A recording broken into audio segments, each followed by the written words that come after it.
And there shall be signs in the sun, and in the moon, and in the stars. And upon the earth, distress of nations with perplexity, the sea and the waves roaring, men's hearts failing them for fear, and for looking after those things which are coming on the earth, for the powers of heaven shall be shaken.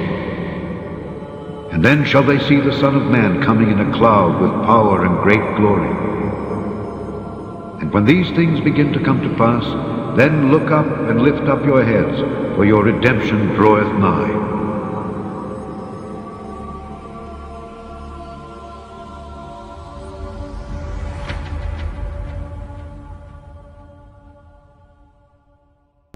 Did you feel it? The moment Mars, the Earth, and the Sun all aligned Tuesday night, forming what scientists call the opposition of Mars. Now, the rare event just so happens to take place a week before skywatchers on Earth will be treated to the first 4 consecutive lunar eclipses, the first occurring on April 14th. What's so special about this? Well, these astrological events will bring 4 so-called blood red moons, something astrologers call momentous. This is a game-changing month. You're going to see next week, near the April 15th total eclipse of the moon in Libra at 25 degrees.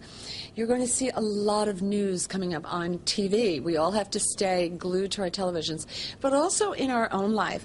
The 4 red moons, according to some doomsday believers, represents the end of days and the second coming of Christ. The sun shall be turned into darkness, and the moon into blood before the great and the terrible day of the Lord comes, reads a passage from the King James Bible. Planet alignments, lunar eclipses, biblical passages. They're all elements linked to apocalyptic events that we have all heard before. But in this case, the accompanied 4 blood red moons, which will start next Tuesday and end September of 2015, has only occurred 3 times in the past 500 years. And each time it happened, it reportedly coincided with a global significant religious event. It was in 1493 during the expulsion of Jews by the Spanish Inquisition where the first occurred. The second occurred simultaneously with the establishment of the State of Israel in 1949, and the third in 1967, which coincided with the 6th day of the Arab-Israeli War. While some are already counting down the days, others maintain it's all just an astronomical coincidence. You name it blood red and everybody gets nervous. It's called blood because it's red. The actual moon, if you look up in the sky, will look red, and that's typical. If you do some research, the term blood moon originated with a Christian pastor who explores the supernatural connection of certain celestial events to biblical prophecy. Whether you want to believe it all or not, the 4 lunar eclipses will definitely be something worth staying up late to see with your own eyes come next week. Our special coverage of Cyclone Ita continues now. Far North Queensland is just hours away from being pounded by its biggest storm since Cyclone Yasi. Category 5 tropical cyclone Ita is set to cross the coast about 6 o'clock tonight. It's expected to bring winds of around 300 kilometres an hour. More than 9,000 homes will be in the storm's path when it hits north of Cooktown. Some communities have been evacuated while others bunkered down. Let's go to our team on the ground. 7 News coastal expert Paul Burt is in Cooktown. Sunrise correspondent Rebecca Madden is in Newell Beach. Our very own Melissa Doyle in Port Douglas. 7 News reporter Lauren Dejoux is in Cairns, and 7 News meteorologist Tony Auden is at the Queensland Weather Centre. Paul, let's go to you first. You're right in the heart of it there. Cyclone Ita set to hit in around 11 hours' time. What are conditions like at the moment? Well, at the moment we're just seeing a bit of rain coming through. It's quite surreal up here at times. We have blue sky, and then this thumping cloud comes through, and to the north where Ita is at the moment, it's only a couple hundred k's to the north here, out of sort of Cape Flattery region. It really is black and ugly and dark and very, very just eerie looking, you know. But here at Cooktown, all the boaties have moved upstream now. There's a couple of silica mine boats behind us that brought them down. They've already started to slip their anchorage, but further upstream the boats are taking shelter in the mangrove line banks. The people here are preparing themselves now, getting more fuel for power outages. They're saying power could be cut for 1 month. We will be isolated here for at least a week once the flood rains start to push through. They're talking 200 to 500 millimetres of rain in 24 hours, along with those wind gusts at between 280 and possibly more than 300 kilometres an hour. So the cyclone shelter here, it opened at 8 o'clock last night. Lots of people taking refuge there already, and there's a lot of people from the Gulf region further north of us made the trek down yesterday to take shelter here and also further south in Cairns. So, you know, they've adhered to the warnings that the Premier put through, but at the moment it's just a waiting game for what's going to happen in the next 11 hours. Back to you. Yep. Beck at Cape Tribulation resorts were evacuated yesterday.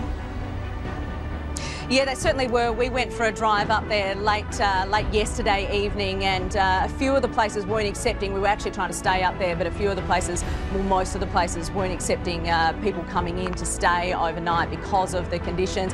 However, we did go to one backpackers, and there was quite a crowd there. Not of backpackers. All tourists have been evacuated from Cape Tribulation.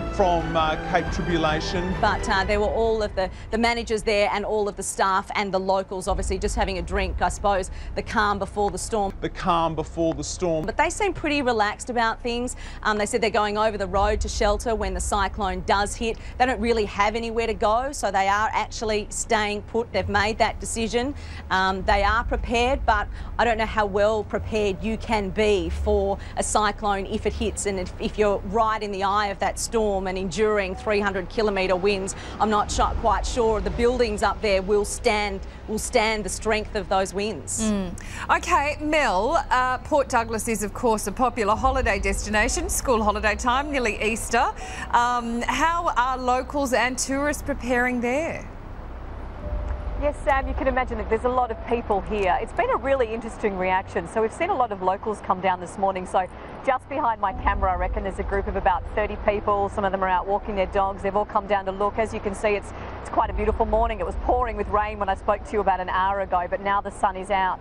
So it's quite interesting to see. We've had a lot of one Victorian family I just spoke to said that they've already planning on relocating down to Cairns. So Port Douglas is roughly halfway between Cooktown, where the cyclone is meant to hit, and Cairns. So, of course, the eye of the storm and those really strong winds will be further north from here, but the wider ranging effects we talk about a lot are things like intense rain and flash flooding. You know, look, you can see behind me too, it's a very steep area, so all it takes is landslides to be of an issue. The winds will bring with it debris, which will obviously cause problems on our roads, which could cause damage. They're the issues of main concern. One of the things, guys, just really quickly I want to point out too, two people have mentioned to me, the cab driver who drove me last night and a lady came down this morning to say, guys, it's a tourist spot. We need people to come here for holidays.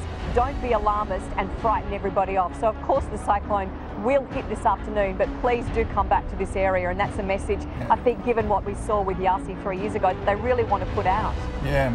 Because June, July, August is their peak tourist time as well, and it'll all be finished by then. Cyclone season. Well, no, it'll all be finished by then. We're coming to the end of the cyclone season now. Lauren, you're in Cairns. The cyclone, while it may hit land at Cooktown, the computer modelling is saying it will head south to Newell Beach, Port Douglas and Cairns.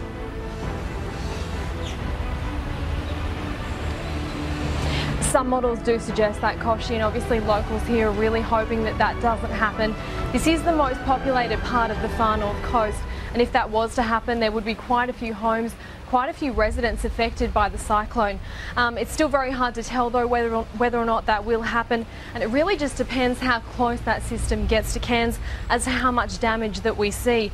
Now, the main concerns for us now are mainly those strong winds, very heavy rain and flash flooding, but so far we haven't seen much of that. We've just had a few light showers, a bit of rain picking up this morning, but certainly nothing to suggest that there's a Category 5 system just looming off the coast there. Now, residents in low-lying areas have been told to prepare their homes, get ready, just make sure that you have a backup plan just in case you do need to evacuate. But having said that, the evacuation centres aren't open just yet, and they could be open later today, but just for now, residents need to stay in their homes. That's where they're going to be safest for now. Yeah. OK, Tony, let's have a look at this on the map, shall we? This cyclone has come in stronger and faster than expected. What path is it expected to take? Well, that's right, Sam. As you said, the bad news is that Ita has kept strengthening overnight. It's actually stronger than Yasi ever was now, but there is some good news at least. She's continued to move to the southwest overnight. That means landfall in the remote areas north of Cape Flattery is looking much more likely.